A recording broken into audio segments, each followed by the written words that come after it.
Something very different has just arrived in the Arena store. We can now buy decks directly with gems. But you might have lots of questions about these. Are they worth it? Are they any good? Well, let's work that out together and break it down so you know whether you should spend your gems on these or not.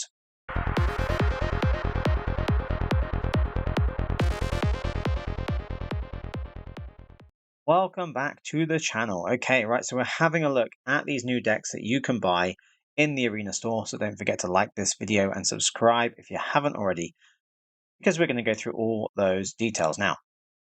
So there are 5 different decks we can buy. Although the first thing that's kind of confusing is that on the actual announcement, the costs for these decks were very different. The Dinosaurs deck was going to cost 5,310 gems, very specific. But here under Dinosaurs, it says that the original price is 9,190. So not the 5,300, it's now 9,000. And obviously these prices are also discounted. So at least there's that. The prices are discounted based on how many of these cards you actually own already, because we don't want to be paying gems for a deck if we already have half of that deck. We're only really buying the cards that we don't have to complete the deck. But it's very strange that the original price, is much higher than was originally announced. Toxic deck, 11,280 gems is what they said, and here on the store it says 16,165. So I don't know how they came to these gems, but like any other decent human being, I really hate falsely inflated discounts. So I don't know how they exactly work these out. But it's annoying to me that it says that this toxic deck is worth 16,000 gems, because I can guarantee this deck is not worth 16,000 gems. The question is it worth whatever we need to pay to get the rest of the cards? Because no matter what the total price is or the crossed out price, doesn't really matter. We're only paying, whatever's left. So the question is it worth what we're getting? So the prices are discounted roughly based on the number of commons, uncommons, or rares that we don't have in the deck already. So on this account of mine, this is my second account where I don't have as much of a collection as my main account. For the Dinosaurs deck, 3,790 gems is how much I would have to pay to get the rest of this deck unlocked. And as you can see here, there's a bunch of cards that I don't have, so I'd be paying for the rest of the Hammer Skulls, the Raptors, the Hatchers, all these other cards. It doesn't seem like they have fixed prices for each rarity. So if I need to spend 3,790 gems on this deck, if I happen to open or receive any other way a rare from the deck, will it go down by 300 gems every time? Not exactly. You can test this out yourself by crafting one of the commons or uncommons from one of these decks and then going back and seeing how the price has changed. Try to work out roughly how much a common or an uncommon is worth. And you can do the same with rares, but I wouldn't recommend it. Don't use your rare wildcards on something unless you actually want the card. But based on the number of rares in the decks and the other rarities, it seems that commons and uncommons are worth somewhere between 0 and 10 gems each, and mythics and rares are worth somewhere around 300, maybe give or take about 50. If I wanted to spend loads of wildcards, I could probably work out a bit more specifically, but to be honest, that's all you really need to know. The commons and uncommons are worth very little, and the rares and mythics are worth around 300 each. But there are some other things that make this slightly confusing when we're trying to work out how many of certain rarities are in the deck and how much we're paying for when we unlock it. So for instance, while we have these prices for the decks on my second account, we'll jump over to my main account, and you can see here that the prices have obviously changed quite a lot between this and the previous account. And actually the Dinosaur deck has completely disappeared because I already own all of the cards that they've put in that version of the deck. And you can see here from the other ones, it's actually down to like 1,000 or 500, 700. So a much smaller amount of gems if you already have a lot of the cards. But the way it works out what you need is a bit strange. So if we have a look at the Toxic deck, you can see that it actually wants 3 copies of Botanical Sanctum, but it's got 2 here from Thunder Junction and 1 here from Kaladesh. The thing that's really annoying about this is I already own 3 copies of Botanical Sanctum from Thunder Junction. If you don't believe me, here it is. I have 3 copies of this already. But when I want to buy the deck, if I want to buy the deck, the game wants to charge me gems for this copy, this version of the card that I don't have, even though I have enough. So technically, you might be able to make this deck without spending as many gems, or possibly any gems, depending on which cards you have and don't have.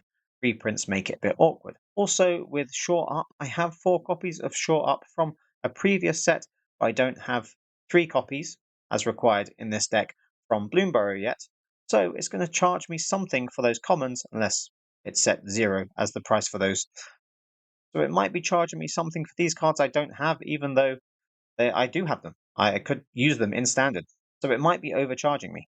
And looking at one of the Brawl decks, again with reprints, we have something like Faithless Looting, which is a common here, but has also been reprinted, not just as common, but as a rare as well. So sometimes the gems you're actually spending on the decks might not reflect exactly what you need. You might have a copy of a card from another set that you can use and you don't actually need to spend those gems.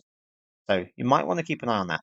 Having said all that, this is the rough number of commons, uncommons, rares, and mythics on each of the different decks. So some of them, like the Dinosaurs deck, only have 18 rares, whereas the Toxic deck has 32, and 20 of those are in the mana base.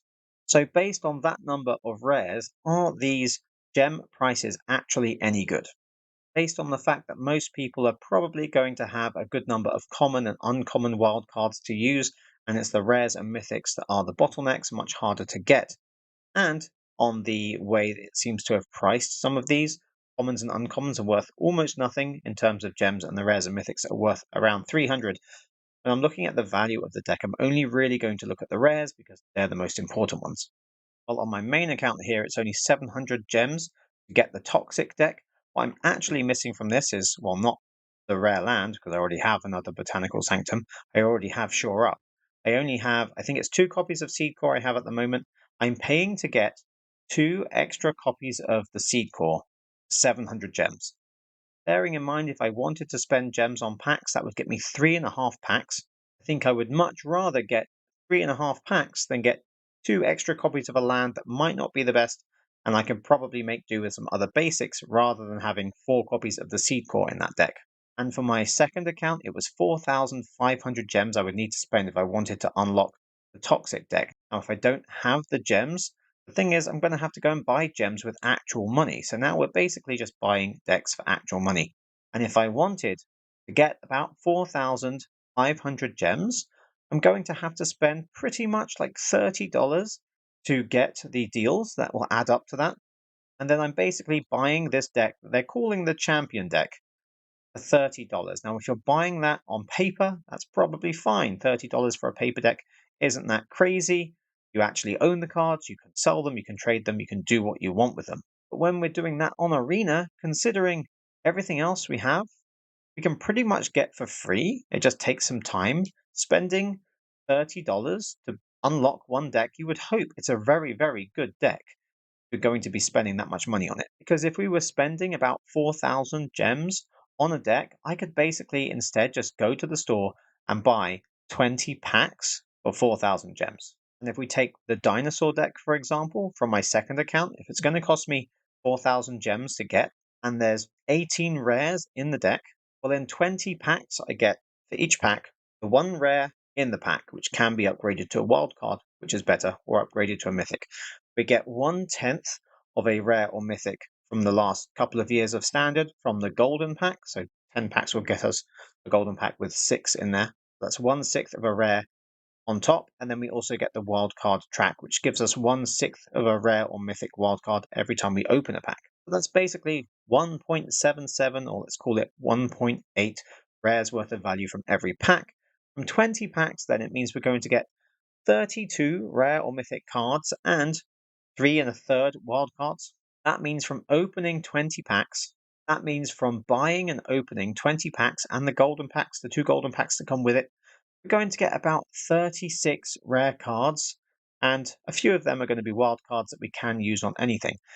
Now, would you rather get all the commons and uncommons as well from those 20 packs and 36 rares or mythics from the most recent sets, including some wild cards, or would you rather get 18 specific rares to make up this particular dinosaur deck? For me, that question has a pretty simple answer. I would much rather have those packs than buy that specific deck. The only reason I might ever want to pay for these decks rather than just unlock them naturally over time is just to speed things up. I don't think it's a great deal. Or if those rares and mythics that came in the decks were actually good ones that I could use in different decks if they're versatile. So, for instance, using Aspirant's Ascent is only really good in this kind of toxic deck, whereas something like Skrelv might be really good in various other decks where you want to protect one of your creatures specifically, and obviously all the lands are versatile and usable in many different decks. The Seed Core maybe not quite so much, but Mirrex is really good in lots of different decks, and obviously, yeah, the 2-color lands are really important. So you could use this as a way to unlock some of those rare lands, but to be honest, I think in most decks, unless you find it's absolutely essential to use those lands for a particular reason, it's probably okay to swap them out for the slower 2-color lands or some basics instead if you don't have them yet, and just make yourself a budget version of the deck. I actually used this standard toxic deck in a few games just to test it out, and to be fair, I only did a very small sample.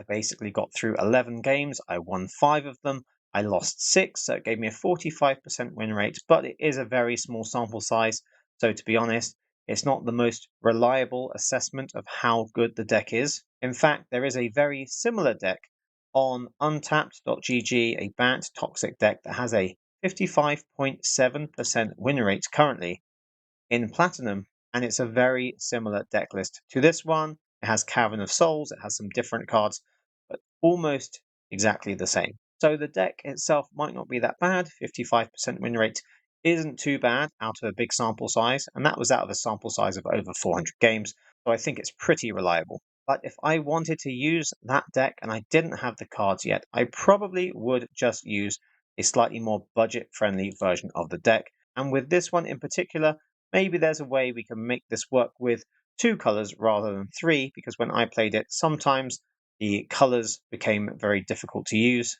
Got things like Mirrex, which are good when you play it on your turn. When it enters, you can tap it for mana of any color.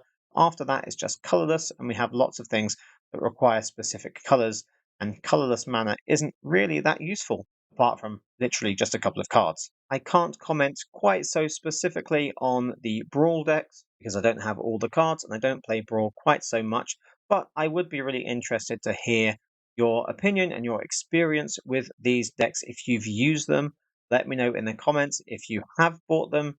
If you're happy about that, let me know why, because it'd be really interesting to find out other opinions on this. But my main thought in general is you probably could just make yourself a slightly more budget-friendly of one of these decks or any other deck and not have to spend these gems. Because to be honest, if you're at all limited on gems, you probably want to spend that on entering some kind of events, quick draft, premier draft, or some standard events maybe, as long as you've already got some saved up for your Mastery Pass, because that's much better value than anything else in the store. But if you have lots of gems and you want to throw them at something, you can throw them at this, but to be honest, I'd probably just buy other packs with them rather than buy these. So that's all I've got to say about this. Let me know in the comments what you think, and don't forget to like the video and subscribe so you don't miss out on any future videos from me.